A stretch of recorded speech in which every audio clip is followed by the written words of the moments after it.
Di Indonesia Science Center khususnya di arena demonstrasi peluncuran roket air dengan saya di sini Wahyu, dan sesuai dengan namanya tentu kita akan belajar tentang roket air. Tapi sebelum kita ke percobaan-percobaan nih yang sudah saya siapkan, saya pengen nanya dulu mungkin ke adik-adiknya kali ya. Adiknya udah pernah lihat roket yang benerannya belum ya? Belum pernah. Kalau adiknya udah pernah belum lihat roket yang benerannya? Belum pernah juga. Mungkin dari buku pelajaran.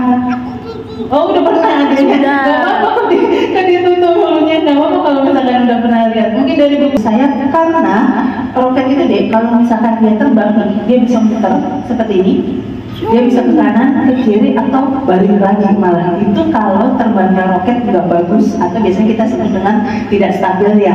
Nah makanya kita pasangin sayap supaya roketnya itu terbangnya bisa lurus bagus seperti ini. Ini yang kita sebut dengan stabil, dia lurus jadi nggak goyang-goyang. Bayangin kalau misalkan lagi di dalamnya itu ada astronotnya misalkan, terus roketnya tuh goyang-goyang, apa yang akan terjadi sama astronotnya kan di dalamnya? Ini lagi joget kan ya. Astronotnya bisa jadi dia pusing ya, atau bisa juga nanti malah dia berbahaya kalau roketnya itu terbangnya nggak stabil. Makanya kita pasangin sayap supaya roketnya itu terbangnya bagus. Nah kalau roket nih, ada yang pernah lihat roket yang benernya, kira-kira dia bisa bergerak nggak? Gerakannya kemana ya kira-kira? Depan, belakang, kanan, kiri, atas, bawah? Kemana kira-kira? Kemana terbangnya dia? Lurus mana? Lurus ke rumah. Nah biasanya roket itu dia kalau bergerak dia ke arah atas, atau bisa dibilang juga terbang ya. Nah waktu dia pakai mobil nggak? Oh ada. Ada yang pakai motor? Atau ada yang pakai mobil keliling? Nah kira-kira mobil nih supaya dia bisa bergerak, bisa ngantar adik-adiknya sampai ke taman mini, kira-kira dia butuh apa ya? Supaya, nah bensin, atau biasa kita sebut juga dengan bahan bakar ya.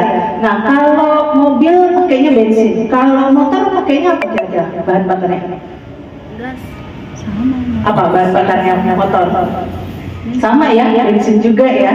Nah kalau misalkan pesawat terbang, tahu nggak deh bahan bakarnya apa pesawat terbang? Depannya A, huruf keduanya F, aftur. Biasanya kalau pesawat terbang kita pakai bahan bakarnya namanya adalah aftur. Kalau roket nih, roket yang benerannya bahan bakarnya apa ya? Pernah dengar nggak yang namanya hidrogen? Hidrogen, pernah dengar nggak? Kalau oksigen pernah dengar nggak?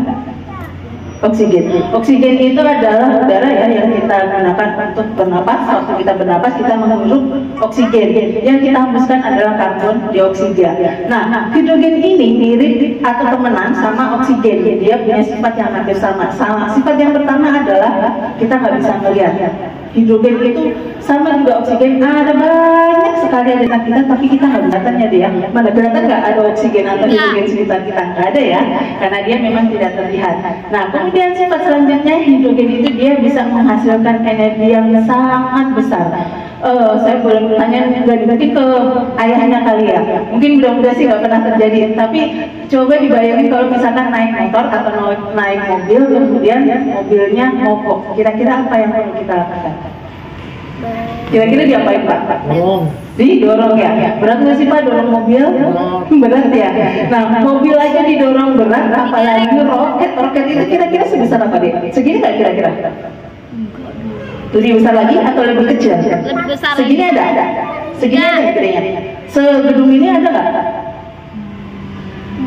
Mungkin ada ya. Nah dorong mobil yang segede itu aja berat, apalagi roket yang bisa jadi segede gedung. Nah makanya untuk bisa bikin dia bergerak kita butuh energi yang besar juga. Salah satunya adalah dari hidrogen. Tapi kalau di IEC sendiri jangan khawatir, karena kita pembelajaran buat adik-adik ya. Ini adik-adik yang masih kecil atau yang sudah sekolah, sudah SMP, SMA, pembelajaran roket ini. Karena ada pepatah juga, pernah dengar nggak? Jangan bermain api, pernah dengar nggak? Ya. Kenapa nggak boleh bermain api? Karena bisa kebakar. Karena bisa kebakar, bisa berbahaya ya. Makanya kita hilangkan bakar-bakaran ini. Melumpuh. Iya, melumpuh juga. Kita hilangkan api-apian ini, kita ganti dengan yang lain. Pompa. Pernah tadi susah. Nah, kakak boleh minta tolong dipompain ini. Nanti caranya adalah diinjek ya. Diinjek kemudian ini ditarik terus didorong.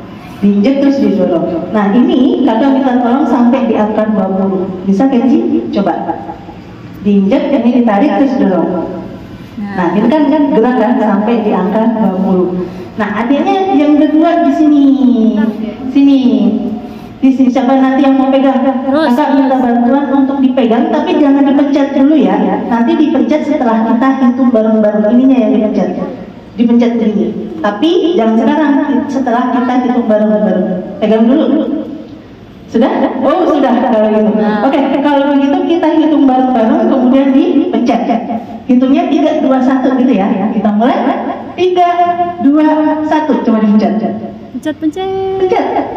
Oh, dia bisa terbang. Ternyata ini kita nggak kasih air loh. Nah, sekarang saya kakak punya satu roket lagi yang sudah kakak isi dengan air. Kakak nggak ada airnya. Jangan dipencet dulu ya. Sama kayak tadi kita pencet setelah dihitung bareng-bareng. Coba sama Kenzi dipompa lagi. Pompa. Tuh kan udaranya masuk. Pompa lagi kan. Pompa lagi, nah ternyata nggak ada ber-ber-ber. Itu artinya ada udara yang Kenzi pompa dimasukkan ke dalam botolnya sampai di angka 20. Iya. Terus kita hitung bareng-bareng ya, baru dipencet. Sudah? Kenzi tadi sudah sarapan belum ya? Atau udah mulai lapar? Habis ini udah mulai lapar. Kita hitung bareng-bareng ya. Kita mulai 3, 2, 1. Coba dipencet. Bisa? Oke, kakak bantu ya. Didorong dari sini. Kita hitung 3, 2, 1. Tepuk tangan dong, tepuk tangan. Boleh adeknya kembali lagi dong bahasanya. Oke, terima kasih boleh kembali lagi. Nah, setelah dikasih air,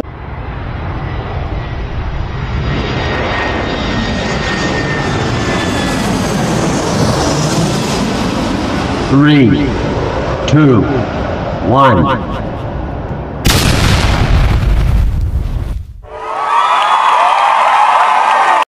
perhatiin nggak tadi waktu di roket yang kedua nih, waktu dia meluncur Angin. ada anginnya betul. Nah, di roket yang pertama nih, ini kira-kira berapa meter? 3 meteran lah ya, anggap aja segitu ya. 3 meter, cuma 3 meter karena hanya air saja yang mendorongnya. Di roket yang kedua bisa lebih jauh karena dia ada 2 kali dorongan dari angin dan dari air. Makanya dia jadi lebih jauh. Tapi pertanyaan selanjutnya adalah, Kak, dikasih air kan roketnya jadi lebih jauh ya? Apakah dengan semakin banyak air yang kita masukkan, dia akan jadi makin jauh juga? Kayak misalkan tadi nih saya sedikit doang kan airnya ya, terus saya pengen masukin 1 botol penuh tuh airnya. Kira-kira kalau airnya dibanyakin, apa yang akan terjadi sama roketnya? Meledak. Jadi makin berat, betul. Kalau pengen lebih jauh dari itu lagi, kira-kira apa yang harus ditambahin? Apa yang harus ditambahin? Kan tadi airnya semakin banyak tuh supaya bisa lebih jauh dari yang kedua tadi, kira-kira apa yang harus ditambahin? Udaranya. Udara, betul. Kan tadi Kenzi lompat di angka 20 ya, bisa jadi kalau pengen lebih jauh harus di 30, 40 atau lebih besar dari itu. Tapi nih kalau di pembelajaran roket air di ISC sendiri, kita bukannya jauh-jauhan ya adik-adik ya. Kalau jauh-jauhan kan logikanya gampang ya, kasih aja air sebanyak-banyaknya, udara sebanyak-banyaknya, itu pasti jadi paling jauh. Kalau di kita ini ada target atau sasaran yang harus kita tuju. Contohnya nih, misal kita pengen nembak bus misalkan, kita pengen nembak bus. Nah, bus itu dari sana sampai ke sini kita bisa ukur jaraknya berapa. Kemudian yang harus kita cari selanjutnya adalah air yang dimasukkan berapa banyak, udara yang tadi Kenzi masukin berapa banyak. Ini juga bisa kita ubah-ubah. Nih, bisa kita ubah-ubah.